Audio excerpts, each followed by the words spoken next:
love him. All right. You love him. Does he love you?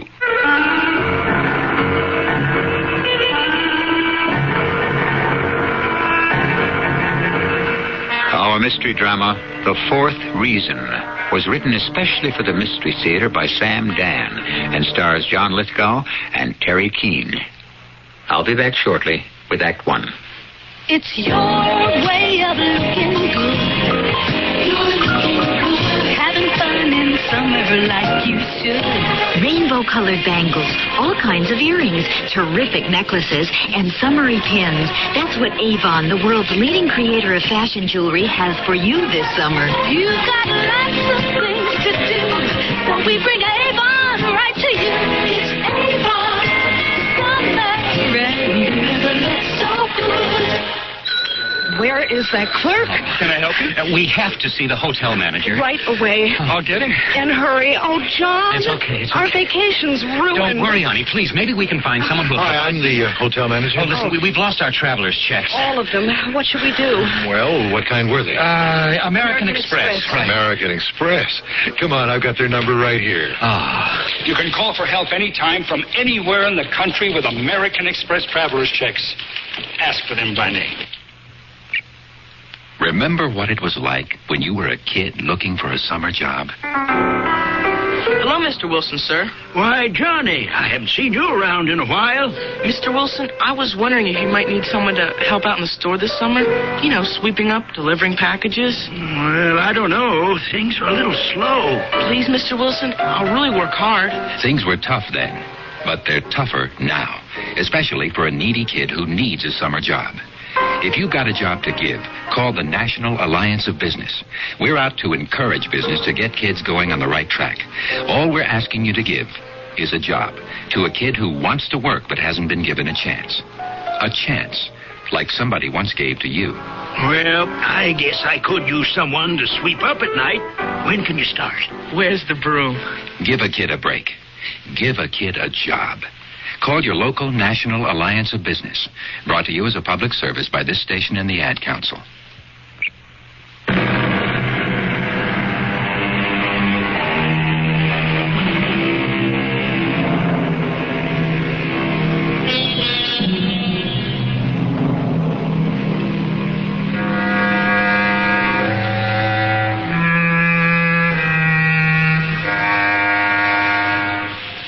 They say every nation has the government it deserves. If that's true, we can expand the basic proposition and say that every man has the wife he deserves, and every woman, the husband. While we're thinking about that, we can concentrate on Mrs. Thomas Thatcher, Irene. Right now, she's at the airport. She's standing at Gate 17, where Intercontinental's Flight 4 from Paris is disembarking its passengers. She waits and waits. Is it possible? Has he missed the plane? No, he would have called me. Sir, are there any more passengers on the Paris flight? That's all, ma'am. No, there's no Mr. Thacker on the list. Not Thacker. Thatcher. Thomas Thatcher. Well, it doesn't matter. What do you mean it doesn't matter? I was going to say, it doesn't matter how you spell it because there isn't anyone on the sheet whose name begins with T. That's impossible. You think so? Out of 397 passengers. But I know for a fact my husband is supposed to be on that plane. Ma'am, according to this list, there's no Thomas Thatcher. There has to be. There's no passenger by that name. Nor was there any reservation made for him. I'm sorry.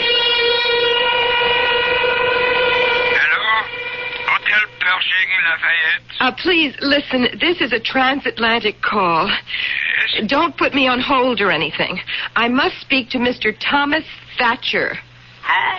Thatcher. Thomas Thatcher. Thatcher. Yes? Has he checked out yet? Who? Mr. Thatcher. Mr. Thomas Thatcher. Un moment, s'il vous plaît. Please hurry. I'm calling from America. Mr. Thatcher. No, he has not checked in. No, I want to know if he's still there. Oh. No, we have had no person named Mr. Thomas Thatcher. But he... He was a guest there until today. Madame, I'm so sorry.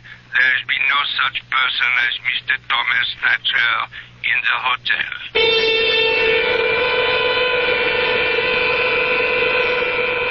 Yes, ma'am? Mr. Purvis, is that your name? George Purvis? I was told to come here to my congressman's office. That is, the police suggested that I see you. The police? The desk sergeant at the precinct. Oh, won't you sit down? Mrs. Thatcher, Irene Thatcher. Mrs. Thomas Thatcher. Yes, Mrs. Thatcher. I really don't know what to do. About what, Mrs. Thatcher? It's my husband. Last week, he left for Paris on a business trip. He told me he would be staying at the Lafayette Pershing Hotel and that he would be coming home on Thursday, the 19th, yesterday. He wasn't on the plane. He missed it? No, he hadn't even booked the flight. I mean, that is, they say he hadn't. Well, perhaps there was some last-minute change of plan. Well, he would have called me. Well, it's difficult sometimes to make overseas calls. Well, I didn't have any problem. Then you called him in Paris? He wasn't at the hotel. Had he checked out? They told me he had never checked in. They didn't know who he was. They had never heard of him. Oh. I went to the police, and this desk sergeant said there was nothing that could be done about it here. Oh, that's true. That it was a matter for the Paris police. He said I would have to take it up with the State Department. He was very nice because he saw the way I felt. I mean, how do you go about taking up things with the State Department if you're an ordinary citizen? Well, it isn't easy, even if you're an extraordinary citizen. So he said to see you. Well, not you specifically, but to call at the local office of my congressman. I mean, that's the way to, I guess, get some action. Yes, Mrs. Thatcher, the congressman is always available to help his constituents. Well, I'm not a registered member of the party. I didn't even vote last year. Oh, that doesn't matter. The congressman will do everything in his power to bring this matter to the attention of the proper authorities. Oh, thank you. I don't know what else to do. Mrs. Thatcher, you're not to worry. Just leave everything to the congressman.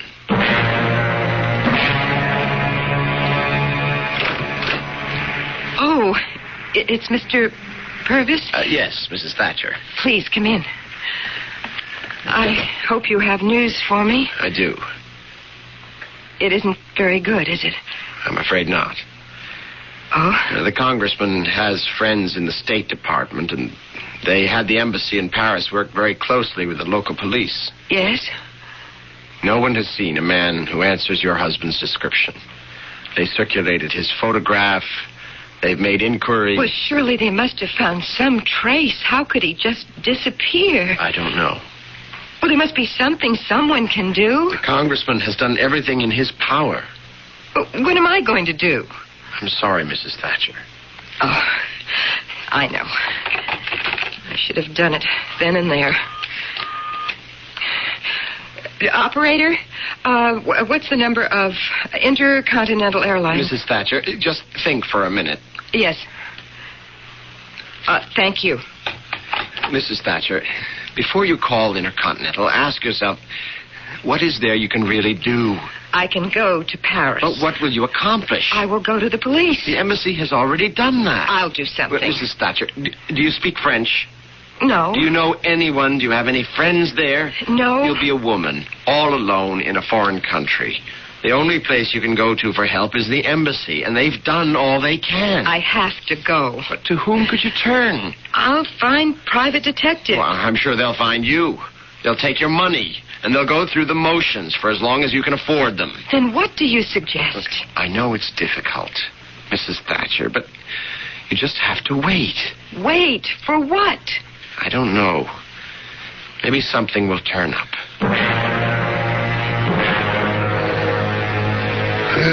What more do I have to know about this appropriations bill, Purvis? I think that's about it, Congressman. Well, I better be getting back to Washington. Yes, sir.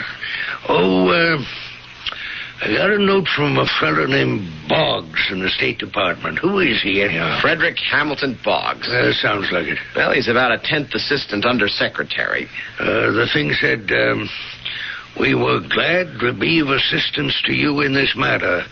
Please don't hesitate to avail yourself of our services again, or something.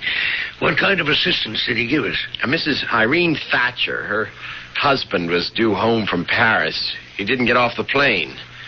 Turns out he didn't get on the plane. Well? Yeah, he never checked into the hotel he said he'd be at. Paris police can find no trace of him. What else? Nothing, Congressman. That's the whole story. Is it? Why? Do you think it isn't? Well, the boys over at State, do you think they really had the embassy look into it? Or was it just a routine phone call to the Paris police? Oh, what else is there to be done? Who is this Thatcher? I don't know.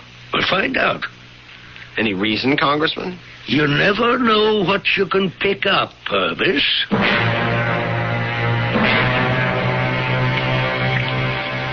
Mr. Purvis, you have news for me? No, I'm afraid not. Oh. But we're interested in doing all we can. We don't know anything at all about your husband. I gave you his picture. You have all the relevant facts. Well, you say he was a businessman. Exactly what was his business? He is an engineer, a consulting engineer. Yes? He designed new systems, technologies. I never did understand too much about it, for oil companies. Was he successful at it? Yes, he was successful. He didn't like to talk business at home. You mean he didn't confide in you? Well, he couldn't, because I wouldn't be able to follow it. We never had to worry about money. We own this house and the 2 cars. We have stocks and some bonds and other things. If he should never return... Don't say that. Would you be well provided for? Yes, I would be. But why are you asking me all these questions? Because the more we know about him, the more leads we can uncover. You say you don't know much about his business. Did he have an office? Yes, upstairs in the den. Would you know any of his clients? There's Jack Toomey. He's president of an oil company. Mr. Purvis, please tell me. Do you think Tom was murdered? It doesn't do us any good to speculate. But is it possible? These days, anyone at all can walk down the streets of any city, anywhere in the world, and suddenly... That's how it is. Tell me, did your husband have enemies? Tom? Enemies? He was the most easygoing man in the whole world. Everybody was just crazy about him. Perhaps it might have been one of those random things, a hold-up. No. Now, look, we're talking as if Tom is dead. Isn't it possible that he might have amnesia? Yes, it's possible. And he could be wandering around the streets of Paris alone, helpless? He'd have been picked up by now. Then he's been kidnapped. You'd have received a note. Well, maybe it wasn't for money. Maybe it's one of those political things. You know, terrorists. Then the government would have heard about it. What are you trying to tell me, Mr. Purvis? Right now, nothing. Let's just hope for the best. Morning, Purvis. I saw your message, Congressman, when I got back home last night. I took the first plane this morning. I want to talk to you about the Thatcher affair. Do you mean you had me fly here to Washington just on this Thatcher situation? You notice I said the Thatcher affair. Yes, but why?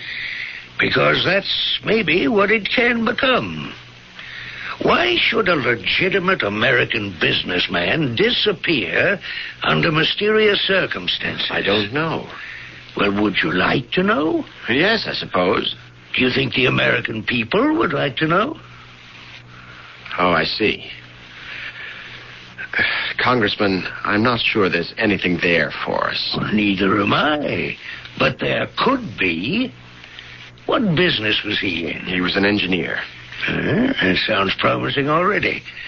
What did he engineer mostly? From what I gather, oil technology. Oil? Well, don't look now, but we may have a natural. Maybe some international intrigue, espionage, sabotage. I don't know. It's an election year. I need an issue. You've got plenty of issues. I need an issue that's all mine. Like, what is our government doing about your neighbor, Thomas Thatcher? Has he been murdered? Silenced? What is the real story? Well, how do you like it, Purvis? I'd like it if... If what? If we knew what the story was ourselves.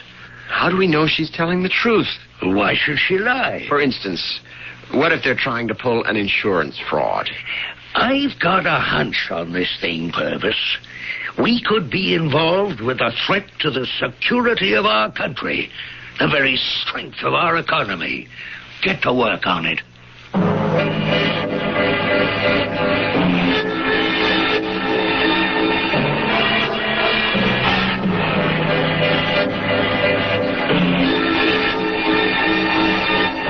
And thus, orders are transmitted. Orders that superiors give to subordinates. Orders throughout history. Orders that have changed the face of the world. We don't actually have anything that cosmic, cataclysmic, or even apocalyptic in store for you. But who is Thomas Thatcher? What happened to him, and why? I shall return shortly with Act 2.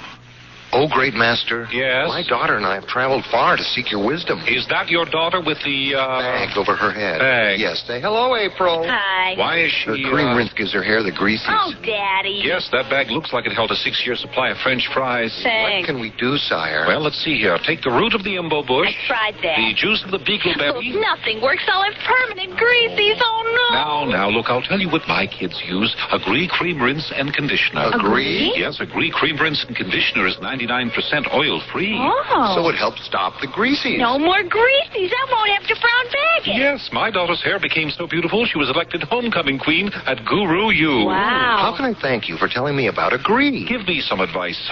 Should I let my daughter wear pantyhose? How old is she? 28. Oh, then I think... Both legs? Yes, both. Fine. You can search the wide world over and may never find anything that can help stop the greasies better than Agree Cream Rinse and Conditioner. And be sure and try Agree Shampoo. It helps stop the greasies, too. Say, Harry. Yes? I came over, to check your consumer reports for the best 19-inch color TV. I'm just reading it myself. Consumer Reports tested quite a few.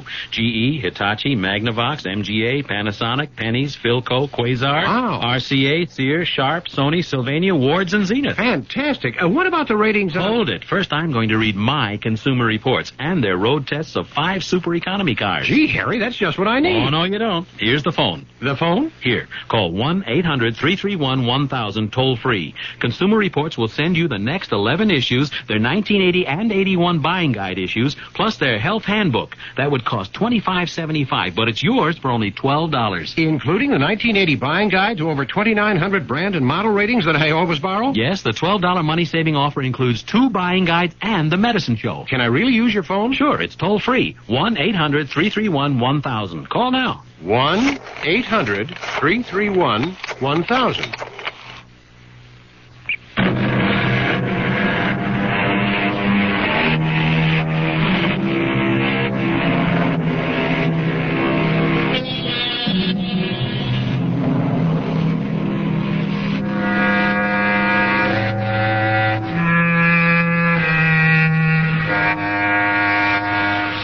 Matter, say the physicists, can neither be created nor destroyed. If it didn't exist in some form in the first place, you can never make it. And if it does exist, you can't do away with it. All right? While it's true that you cannot destroy matter, you can make it disappear. We're now talking about a finite quantity of matter named Thomas Thatcher. It seems that Mr. Thatcher is nowhere to be found. It's very kind of you to take me to lunch, Mr. Purvis. I read that article in the paper about Tom and how the congressman wants an investigation. I should take you to lunch. Mrs. Thatcher, do you consider me a friend? Yes, a very good friend. And I'd like you to call me Irene. I have to say something to you. And when I've said it, we may not be friends any longer. But at least we shall understand each other. What do you mean? Why won't we be friends? I said we may not be friends. Mrs. Thatcher, the congressman is going out on a limb for you. I certainly appreciate that. I won't, and certainly he won't, if it should turn out that this is a hoax. Why would I attempt such a thing? I don't know. Well, then how can you even suggest Mrs. Thatcher, all I know is what you've told me. I really don't know anything about the relationship between you and your husband. We have friends, you could ask. Well, other people can only see the outside of a relationship. How do I know that you didn't murder him and bury him under the cellar floor and come up with this story as a cover-up. I could never have done that. I believe you. I took him to the airport. He told me when he was coming back. I waited for him at the airport, and that's all I know. Once again, I'm not prying, but I need this information. How did the two of you get along? We were very much in love. No fights, arguments, quarrels? No, none at all. He used to say, Irene, are we normal? We never get mad at each other. Mr. Purvis. George. Yes. I have this terrible feeling. I know Thomas is dead. We don't know anything yet. I've been getting calls from the papers and the radio and TV reporters. They're asking me all kinds of intimate questions. Well, you knew something like this would happen. It's news. It's a mystery. The media eats it up, and so does the public. But I'm a very private sort of person. For your own good, be careful what you tell them. But I don't know anything. What can I tell them? Well, you know a great deal. First of all, how can you even be sure he went to Paris?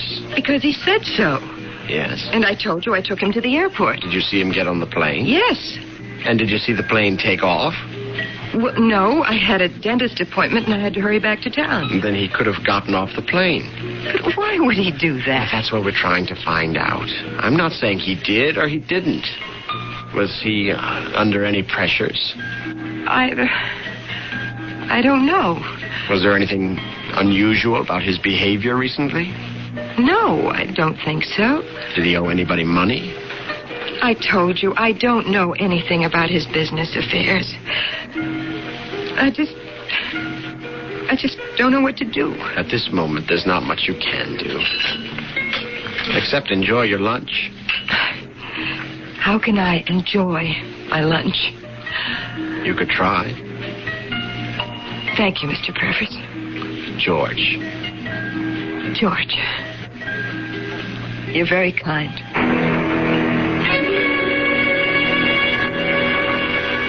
Thomas Thatcher was a client of yours, Mr. Toomey. Yes, he was. Also a friend. A close friend? A real friend.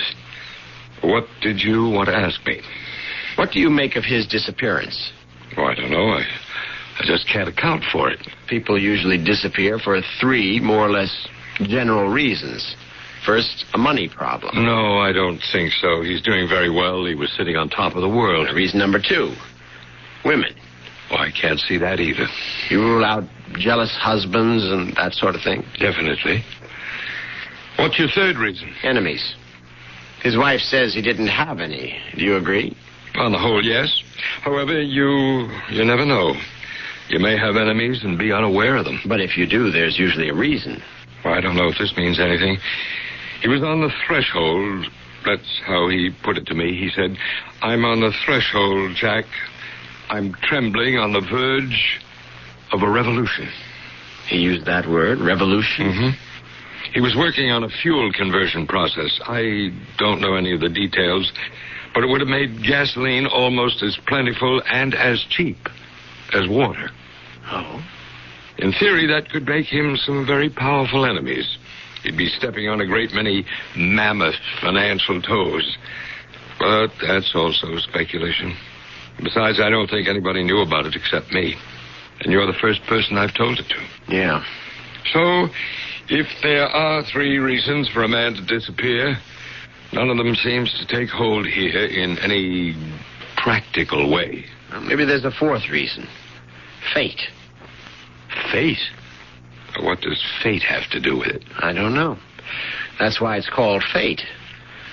It, or she, or whatever, operates in some mysterious manner of its own, and we never know the reason why. He never said anything at all about an invention or a discovery, Irene? No, George. Not to me, anyhow. You say he used this room as his office? Yes. He had no other place of business? No. Not that I know of. Why are there so few papers here? Where did he keep his records? I suppose he kept a lot of them in his head. He had a fantastic memory. I think he was one of those people with total recall. Irene, I think we know each other well enough for me to ask you this question. You say you know very little about his work. Yes, What does that mean? it means exactly that. I know very little about his work. Why? You're a bright woman, intelligent. Am I to assume you cared very little about his work? Or that you were uninterested? It was very complicated. Well, I understand, but obviously it was his whole life. I tried in the beginning, but for me to appreciate what he was doing, I would have had to be a geologist, an engineer. It just was another language to me. I simply couldn't learn it. Then the two of you really had nothing in common. Well, don't say that.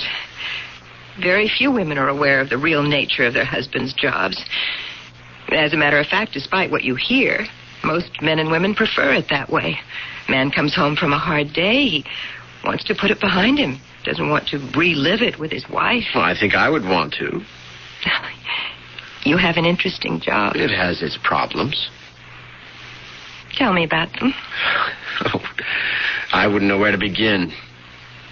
Begin at the beginning.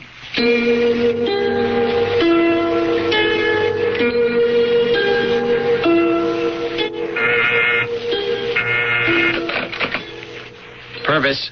Who? The Secret Service. Finally, a little action. Send him in. Come in, Mr. Dakins. That's right. What can I do for you? You can level with me. Is the congressman trying to get reelected? Sure. Is that a crime? What's he building here with this Thatcher situation? It's absolutely legitimate. A constituent comes in for help. We do precisely the correct thing. We go through channels to the proper government agencies to investigate. It's only after they prove ineffective that we try to do what we can. I'm sure. We have absolutely no ulterior motives. What's the other side doing about this? The other side? What are you talking about? Foreign agents? I'm talking about domestic agents. I'm talking about my competition. The CIB, the FBI. Oh. You haven't given this to either of them yet, have you? Well, nobody else has come in here to ask. Oh, they'll be here. Each of them will promise you the moon, but you work with us.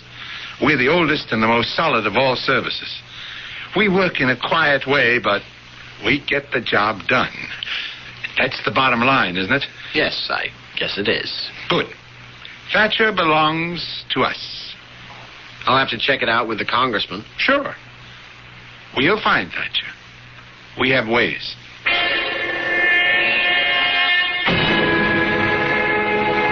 Purvis, I understand this fellow Dakins was in to see us. Yes, Congressman. He wanted an exclusive. Did you make a deal? I don't think we should until we hear what the others have to offer. Well, we'll string them all along. Have all three working for us. Yes, sir.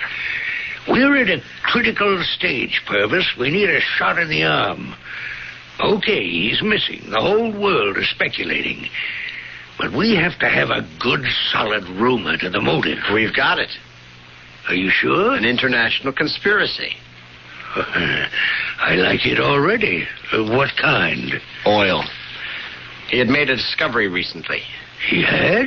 You know how you get water by turning the tap in your faucet? Well? You could get oil or gas or whatever in just about the same way. That's what he was supposed to have been working on just before he disappeared. Let me sit down. How does it sound? Maybe I won't have to run for Congress again after this term. You mean you'd give up all your seniority to try for the Senate? The Senate? Do you know what we're planting here, Purvis?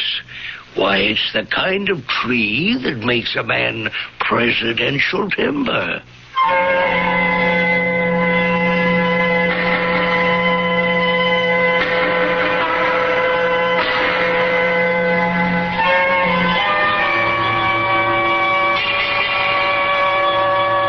Great oaks from little acorns grow, huh? And when you stop to think of it, many a man became president by writing a single issue right up to the White House door. But our friend the congressman and his assistant still have to jump the hurdle of the third act. I'm Susan Anton for Serta Perfect Sleeper. It's a good feeling to sleep the night away on a perfect sleeper by Serta. Be a perfect sleeper by a I love my Serta Perfect Sleeper because it gives me the top comfort I want and the deep support I need for a great night's sleep. Top comfort comes from plush layers of Serta-foam puff quilted to quality fabrics and fine upholstery materials. Inside, Serta's famous construction gives you the deep support you need. Underneath it all is the patented Serta-Lock foundation that perfectly complements your mattress. Top comfort, deep support. You get both from every Serta Perfect Sleeper. That firmness, it feels good. So, be a perfect sleeper. Buy a perfect sleeper. Perfect sleeper. Buy Serta. Harry, your Consumer Reports magazine is coming between me and my wife. My Consumer Report? If you didn't share your Consumer Reports, Gladys and I would be much happier. My Consumer Report? Yeah, I used to make bologna sandwiches for the kids, but Gladys won't let me anymore. Why not? Why not? It was your Consumer Reports that gave her the bad news about bologna. Consumer Reports just gave her the facts. Yeah, but they made her mad at me. Because you like bologna? No, because I ordered a new 19-inch color TV before we read in your Consumer Reports that we could have saved money with another model. Oh, come on. And another thing. Poor Harry. He should tell his friend to call toll-free 1-800-331-1000 and take advantage of our money-saving offer. You get 11 issues of Consumer Reports, the annual buying guide issues for 1980 and 81, plus the Medicine Show, our health and drugs handbook. It all costs $25.75, but it's yours for just $12. To order, call toll-free 1-800-331-1000. That's 1-800-331-1000. Call now.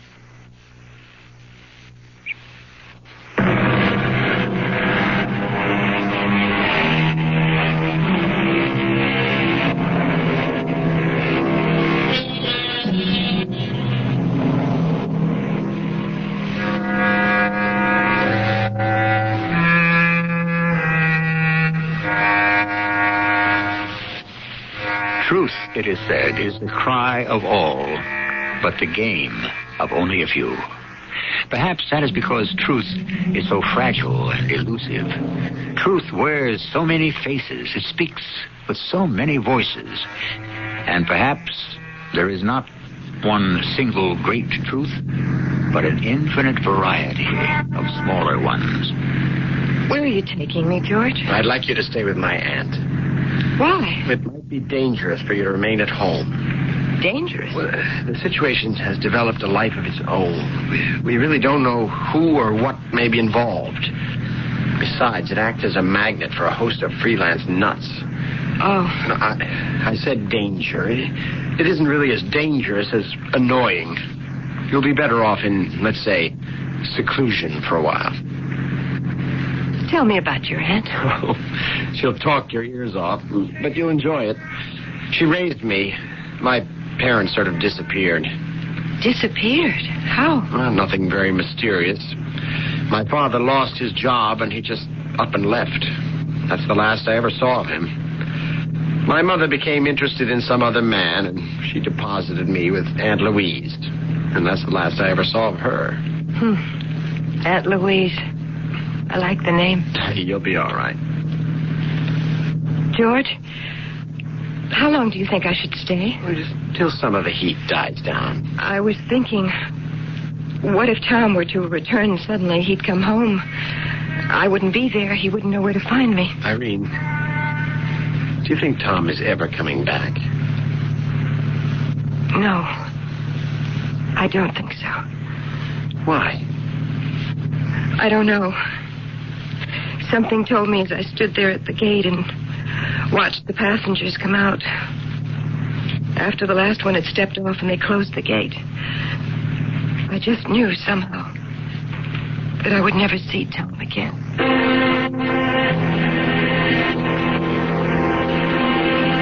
Hello, Mr. Toomey. Won't you sit down? Thank you.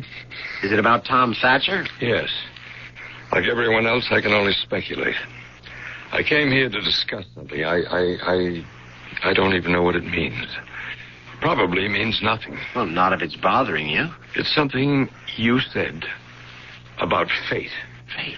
If we were discussing the 3 logical reasons why a man would disappear, when none of them would seem to apply, you said... How did you put it now? You said maybe there's a 4th reason. Fate. Yes, fate. And it wasn't until after you left my office that it occurred to me. Yes, Mr. Toomey? You and I are practical men, Mr. Purvis. We don't really believe in fate. Well, I'm not so sure. We use the word conversationally. Fate. But we'd like to think we're concerned with so-called practical things. Are you saying that fate, then, is responsible for Mr. Thatcher's disappearance? It would seem to me that fate can be definitely ruled out. Why? Because fate had the opportunity to get rid of Tom Thatcher and turned it down. I don't understand. Tom Thatcher was in a position to be carried off, killed by, let us say, fate. And he survived it. Let me tell you how it happened. I own a couple of 100 acres upstate. I've got a little hunting lodge. But we don't hunt. We just go up there to enjoy the woods, the outdoors. A little while before Tom left for Paris, he and I drove up there one morning. Tom loved to be out in the wilderness. He said it helped him to think better. And suddenly we heard a rustle in the bushes, and this big, beautiful deer broke cover and bounded past us. Then we heard shots. And Tom said... Hey, I thought you posted this place. I did, Tom. That must be a poacher. Tom. Tom, are you all right? Hey, look, it's bleeding. Just above your temple. That one stung me. Are you all right? Well, it just grazed me, I guess. Like someone just drew a hot poker quickly across my head. Well, let's get back to the house. I'll get the sheriff. Look, right here in this tree. That's where the bullet went. See? Right here. If I were standing just a fraction of an inch to the left, I'd be dead now. That's all I needed, a fraction of an inch. It was a narrow escape, Tom. Let's go in and put some antiseptic on that. I wonder what it means, Jack. Why did he miss me? Whoever he happens to be, I'm sure he wasn't aiming at you. You see, Jack, you get a concentration of circumstances. Oh, what? A coming together. Of me deciding to come up here with you today, of the poacher deciding to come to these woods, of the deer deciding to break cover, the poacher fires, the bullet misses. All right, Tom. It misses by the absolute limit of error. Anything closer and I'm dead. How do you account for it? Let's say it's fate. I know that. Why did you ask? Because I don't know what fate had in mind. Mind? What I don't know and somehow have to figure out, did fate intend that poacher to miss me or to hit me? Tom, why don't you simply forget the whole thing? Well, what does it mean, Jack? What does it mean? It wasn't much of a wound, Mr. Purvis, but I've never seen a man so badly shaken up in my life. Tom kept saying over and over, what does it mean? What happened afterwards? Well, I drove him back to the city and dropped him off at the house. And? And that's all. The next day, he left for Paris. I haven't seen him again.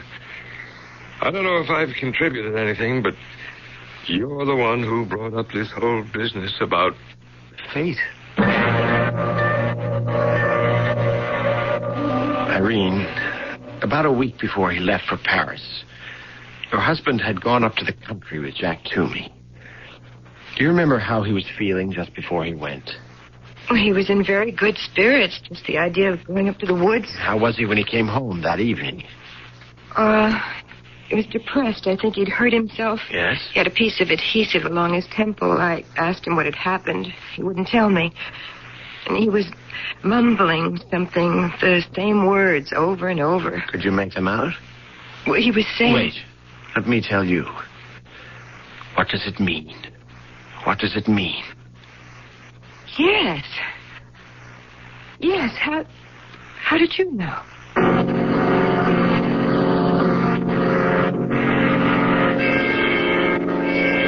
George, we got the notes from my TV appearance.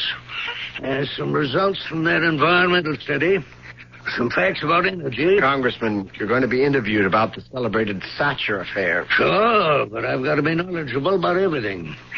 Oh, I need some inflation statistics also. Okay. What's the matter, Purvis? You're wearing a long face lately. It's out of keeping with the spirit around here. We're all upbeat. Well, I'd like to be upbeat myself. You should be. There's talk about my getting into some of the primaries. I know. I started it. Look, Purvis, you're just about the best man I've got. I need you.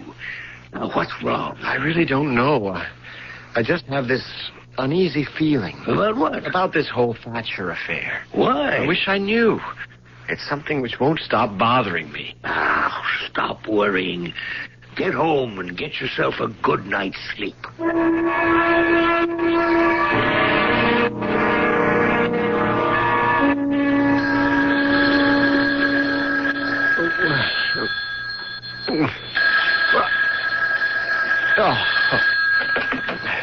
Hello? Listen, do you want to know what happened to Thomas Thatcher? Well, who is this? Get on the interstate. And just past exit 12, there's a rest area. Just a minute. Pull in there. I'll be parked near the first picnic table. Who am I talking to? Be there in 20 minutes.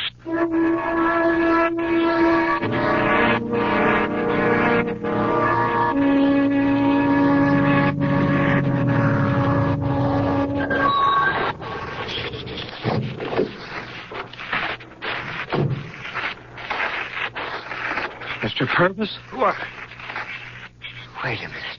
Yes, you're Tom Thatcher. That's right. What are you doing here? Why weren't you on that plane? Were you ever in Paris? Is someone after you? That's a whole string of questions. I want you to discontinue this whole business. What whole business? This investigation. This publicity. Look, once you start a ball rolling... You can stop it. Wait, even if we could, why should we? What are you running away from? I'm not running away from anything. I'm running towards something. What? I don't know yet. It'll be revealed to me in time. You think I'm crazy? No, I just... It's all right. If I heard someone else speak to me like that, as recently as a month ago, I'd think he was crazy. What are you after? Once again, I don't know what I'm after. I only know what I'm not after. I don't understand a word you're saying. My name is Thomas Thatcher. I'm a genius. But I've spent my life really doing nothing with my ability. But you're considered successful. What does that mean? I devoted my time and effort to adding to people's comforts. Well, that's bad. It made rich, comfortable people even richer and more comfortable. Is that wrong? It's not right. One day I was walking through the woods with my friend. A bullet from a poacher's gun grazed my head. Yes, I know about that. How easily it could all have ended. He wasn't aiming at me. But what made him sight just faintly to the right? Did he blink as he fired, or did he flinch? Was the cartridge faulty? An infinite number of things. Do you agree? All right, I agree. I could have been dead. Suppose I had been dead. What would have happened? You would have been buried. But suppose it was meant as a sign, as a warning. Yes. The message, if any, was for me. The warning, if any, was for me. The lesson was for me. And the decision is mine alone. And what's that decision? Isn't it obvious? I'm dead. Tom Thatcher is dead. I want to start over. Begin again. You want to walk out on your wife? I've left her very well provided for. We're in love now because we thought we were in love earlier. There's nothing fresh, nothing new. After the shock wore off about my disappearance, she realized she didn't really love me. She's more attracted to you. Look, I wasn't trying to... It doesn't matter. I want her to be happy. If all you want to do is disappear, why did you reveal yourself to me now? Because I want you to end this whole affair. I can't. The congressman smells blood. If this thing is kept at fever pitch, I run the risk of discovery, and I won't be a free agent. I want to live in my own way. But how can we stop it? Stop feeding it. After a while, it'll all die down. But the congressman... He's already gotten enough mileage out of it. Convince him to be a statesman. You don't know him. Just tell him if he doesn't cut it out, I'll make an appearance. Say I was suffering from amnesia, and he'll look like a fool. Now, that's the kind of language he can understand. I'll make sure. Because if I'm discovered, Irene will feel duty-bound to stay with me. And where will that leave you? So goodbye, Mr. Purvis. Where are you going? I couldn't give you the answer. I'm going where fate is taking me. That is, if there is such a thing as fate.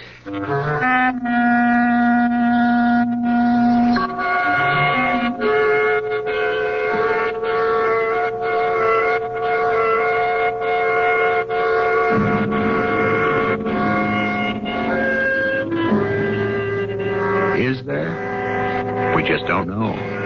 We say about certain things, it has to be. But who decides and why? So often, so many people simply disappear, and no one ever knows or can ever find out why. Is it fate? I shall disappear too, but only for a short while. I can't wait to meet your daughter, sir. Well, I'll call her. Evie! What? Come here, would you? This better be good. She's got a lot of spunk. Yes. What is it? Evie, I'd like you to meet a nice young man. Oh, no, my hair looks dirty. Daddy, how could you do this to me? I want it done. I'm afraid her cream rinse makes her hair a little greasy. May I suggest agree? Of course you'd agree. All you have to do is look at her. No, agree cream rinse and conditioner. It helps stop the greasies. Really? Sure. After I shampoo, I use agree cream rinse and conditioner. And it helps stop the greasies. Right. Gee, it sounds like I would like agree, too. Well, agree cream rinse and conditioner is 99% oil-free. Evie, stop crying. I'll go get some agree. And after you use it, I'll drive you to the movies, okay, Evie? No. Why not? Because you got a creepy car. What? It's a brown station wagon. I hate stations. Some conditioners contain oils that can cause the greasies, but Agree Cream Rinse and Conditioner is 99% oil-free. And try Agree Shampoo. It helps stop the greasies, too. I'm glad you decided to come to the movie. Your hair looks great. Thank you. And I love your station wagon. A message from CBS News. As the Democrats build their convention platform, many Americans have questions about the vital issues the party will debate. In Hartford, Connecticut. In my business, I'm a stockbroker. I'm finding that more and more people cannot live the way they've been accustomed to living. In fact, one of my best customers is having to sell her house simply because she can't afford to heat it with the oil. Do the Democrats have an answer? Complete convention coverage continues this week on the CBS television network. Hi, I'm Jean Stapleton. If you need information on child care, health care, non-sexist education, abused women, displaced homemakers, legal rights, credit, or any other topic concerning women, write or call the Women's Action Alliance. That's the Women's Action Alliance, 370 Lexington Avenue, New York, 10017. Call 212-532-8330.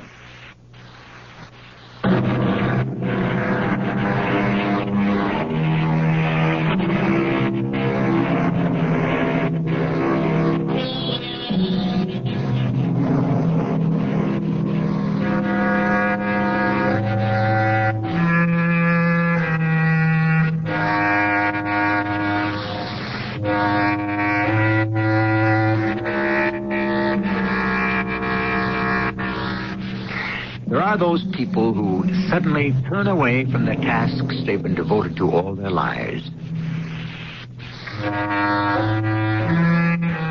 Without warning or even reason, suddenly they are gone.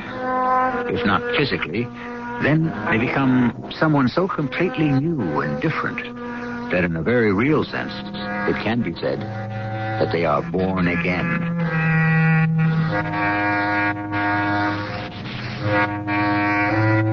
Our cast included John Lithgow, Terry Keane, Court Benson, and Arnold Moss.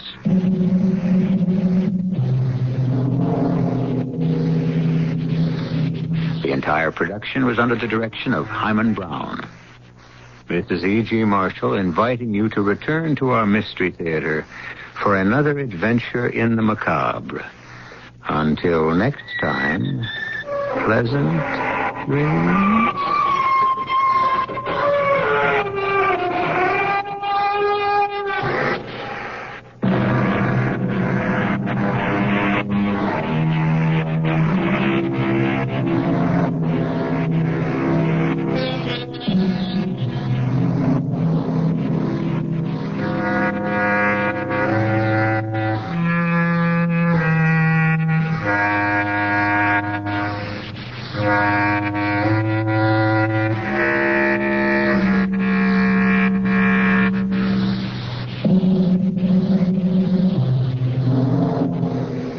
The Suicide Prevention Center continues to work saving lives and wants to find more volunteer staff members.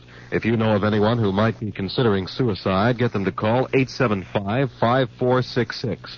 If you are interested in working as a volunteer at the Suicide Prevention Center, call 875-5466. The requirements include a screening interview and 40 hours of training. This volunteer job requires sensitive, strong, very conscientious, and stable people. If you have had experience in a hospital or school, for example, you may have a good background for volunteer work in crisis intervention. I'm Al Freeman, reminding you the number to call is 875-5466.